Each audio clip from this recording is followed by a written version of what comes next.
सदर मुमलिकत डॉक्टर आरिफ अलवी ने जश्न आज़ादी के मौके पर समाजी व अवामी खदमात, तालीम, साइंस, फन, अदब, सकाफ़त, बहादुरी और सहाफ़त को बहुत ज़्यादा जो है वो सराहा है और अपने इस टेन्योर के अंदर जो है वो 696 मुल्की और गैर मुल्की शख्सियात को पाकिस्तान सिविल अवार्ड देने की मंजूरी दी है। बिल्कुल, ये अवार्ड 23 मार्च को दिए जाएंगे और पाकिस्तान के मारूफ मुसन्निफ और शायर, तारीखदान और जदीद उर्दू के बानी अकील अब्बास जाफरी साहब को भी उनकी खिदमात के एतराफ़ में ये अवार्ड मिलने जा रहा है और इस वक्त वो हमें ज्वाइन भी कर चुके हैं। अस्सलाम वालेकुम अकील अब्बास साहब, आपको खुशामदीद कहेंगे प्रोग्राम में। जी बहुत बहुत शुक्रिया आपका कि आपने याद किया। जी अकील साहब, कैसा महसूस कर रहे हैं? आपको भी नामजद किया गया अवार्ड के लिए, सिविल अवार्ड के लिए।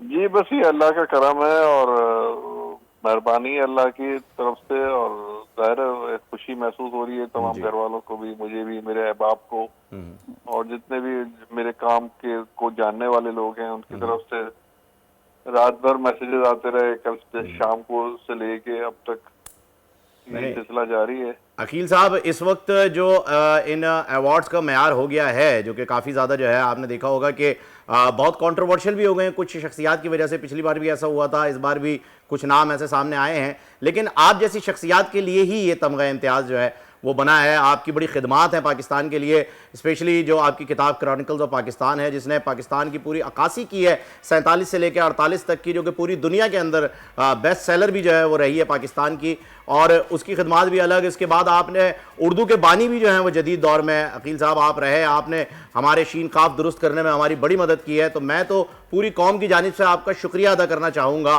अपनी ही कैपेसिटी के अंदर कि आपने हम पर इतना बड़ा एहसान किया और हमारी ज़ुबान को भी जो है वो आपने दुरुस्त किया। जी बहुत बहुत शुक्रिया आपका। वो जो आप मेरी किताब का जिक्र कर रहे हैं कि शीन काफ दुरुस्त हुआ, जी जी, तो वो सही तलफ़ुज़ दुरुस्त इमला के नाम से मैंने एक छोटी सी किताब लिखी थी और वो चैनल्स के लिए ही लिखी गई थी कि जो टिकर डेस्क पे काम करते हैं या जो न्यूज़ एंकर्स वगैरह हैं उनकी रहनुमाई हो सके और वो सही तलफ़ुज़ और सही इमले के साथ काम करें। तो इसकी तो बड़ी पजीराई हुई और इसकी तो पैमरा ने भी बड़ी पजीराई की। मुझे पैमरा ने बाकायदा इसके लिए अप्रिसिएशन लेटर भेजा कि आपने बहुत अहम ज़रूरत को समझा और उस पर काम किया। सही। अकील साहब, आप माशाल्लाह से लिविंग लेजेंड है हमारे लिए। अब जो हालात हैं उर्दू के और जिस तरह की किताबें लिखी जा रही हैं, जो बच्चों का सिलेबस है, क्या आप देख रहे हैं आप उर्दू की हालत वो है जो हमारे बड़े बूढ़ों ने छोड़ी और जिस पे आप भी काम करते रहे? जी बहुत ख़राब मामलात हैं, बहुत ख़राब हालात हैं। असल में अब यही सही तलफ़ुज़ दुरुस्त इमला जो है ये 2017 में आई थी किताब, ये 18 में शायद आई थी, 18 के अवाइल में, और अब ये देखिए 6 साल होने वाले हैं और ये किताब अभी तक जो छपी थी वो पूरा एडिशन नहीं बिका है। हालांकि खुद पैमरा ने इसको खासी बड़ी तादाद में छाप खरीद कर नहीं सर, ये बिल्कुल अकील साहब आप दुरुस्त बता रहे हैं। वजह क्या है अकील साहब इस पर कि क्यों उस तरह से पढ़ना नहीं चाहते और दोनों सूरतें हैं कि पढ़ना नहीं चाहते। अच्छा अकील साहब, आपको माफी, कथा कलामी की माफी चाहूंगा, लोग पढ़ना नहीं चाहते या पढ़ नहीं पाते, क्योंकि ये दो फर्क हैं। अगर मैं बात करूं, आपने जिन लोगों के लिए लिखी, हमारे लिए लिखी आपने, हमारे बहुत सारे ऐसे लोग हैं जो आज भी स्क्रीन के लिए स्क्रीन का लफ्ज यूज कर रहे हैं और वक्त के लिए वक़्त का लफ्ज यूज करते हैं। तो हमारे तलफ़ुज़ में अभी खामियां तो मौजूद हैं, क्या हम उसे सुधारना ही नहीं चाह रहे? देखिए, उसको सुधारने का सबसे अच्छा तरीका ये है कि आप जो लोग अच्छी उर्दू बोलते हैं आप उन्हें सुने, जैसे ज़िया मोइनुद्दीन साहब हमारे लीजेंड थे, आप उनकी रिकॉर्डिंग सुने और आप क्या नाम है ज़ियादा बुखारी के मरसिये सुने, आपको पता चलेगा। ये इफ्तिखार आरिफ साहब को कभी बात करते सुने, आलिया इमाम साहिबा को सुने, तो आपको पता चलेगा कि सही तलफ़ुज़ क्या होता है। तो एक तो ये यानी ये तो आपका हुआ है कि जिसमें आपको दिलचस्पी भी रहेगी, यानी और पढ़ना नहीं चाहते से मुराद ये है कि वक्त नहीं है लोगों के पास, सोशल मीडिया पे ज्यादा वक्त गुजारते हैं और उनमें खुद मैं भी शामिल हूँ। ये नहीं है कि मैं कोई उससे हटकर या इस दुनिया में नहीं रहता। अब पढ़ने का वो वक्त नहीं मिलता मुझे भी कि जो अब से 10 साल पहले या 20 साल पहले मुझे मिला करता था। तो वो हम लोग अपना ज्यादातर वक्त सोशल मीडिया पे गुजारने लगे और इससे ऊपर ये आर्टिफिशियल इंटेलिजेंस वगैरह जो आ रही है चीजें, इससे मजीद खराबियां पैदा होंगी। तो लोगों को चाहिए कि या अपने बच्चों को भी चाहिए कि जब वो स्कूल से घर आए तो उनको गैर निसाबी किताबें ला के दें ताकि वो बच्चे उसकी तरफ शुरू से ही पढ़ने की तरफ माइल हों। मैंने अपने सारे बच्चों को जो है वो गैर निसाबी किताबें ला के देता था اور اس زمانے میں یعنی اب سے 20-25 سال پہلے وہ میرے بچے ابن انشا وغیرہ کو، صوفی تبسم کو، ان سب لوگوں کو پڑھا کرتے تھے.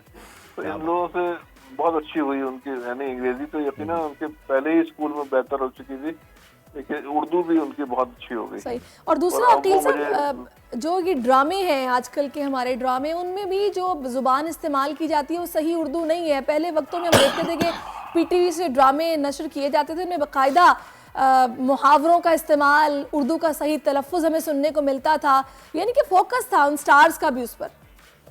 جی جی بالکل ایسے ہی ہے. اور خاص طور سے ہم اپنے ایک ہمسایہ ملک سے جو ہے نا بہت زیادہ متاثر ہو جاتے ہیں، اور ان کے ہاں جو اردو بولی جاتی ہے ڈراموں میں، ہو سکتا ہے ان کے اپنے انوائرمنٹ کے حساب سے، اپنے ماحول کے حساب سے وہ درست ہو، لیکن ہمارے ہاں وہ اجنبی اردو ہے. مثلاً جیسے یہ کولیٹر کا لفظ آیا ہے ابھی پچھلے 8-10 سال سے، اور اس طرح کے بے شمار لفظ ہیں. میں آپ سے سہمت ہوں، یہ لفظ آیا.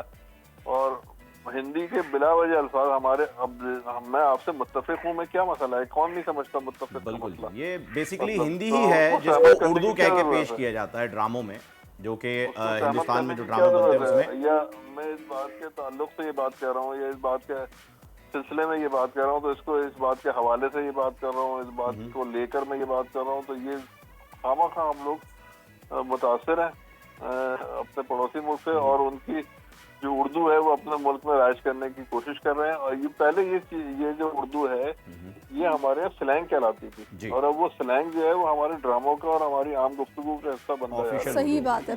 لیکن اچھی بات یہ ہے عقیل صاحب کہ آپ جیسے لوگ آج بھی موجود ہیں اور آپ کی خدمات کو بھی سراہا جا رہا ہے. اور ایک شعر میں عرض کرنا چاہوں گا آپ کی خدمت میں، تھوڑا سا جو ہے وہ اوپر نیچے ہو جائے تو اسے مناسب کر لیجئے گا، کہ تلفظ سے فضاؤں میں جو خوشبو گھول سکتے ہیں، ابھی کچھ لوگ باقی ہیں جو اردو بول سکتے ہیں. بہت شکریہ آپ کا عقیل جعفری صاحب، آپ ہمارے ساتھ موجود رہے اور آپ نے ہم سے وہ دلی مبارکباد پیش کرتے ہیں کہ 23 مارچ کو آپ کو یہ ایوارڈ ملنے جا رہا ہے جس کے آپ صحیح حقدار ہیں. تاریخ کا امین،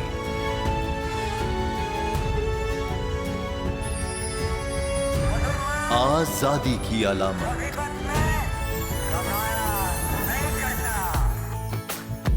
حسن کا آئینہ دار،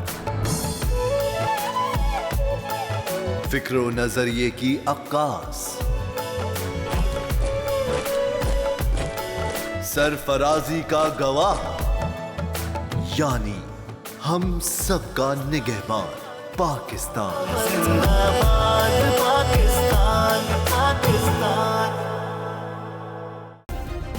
سبسکرائب کریں اور بیل دبائیں تاکہ کوئی خبر رہ نہ جائے.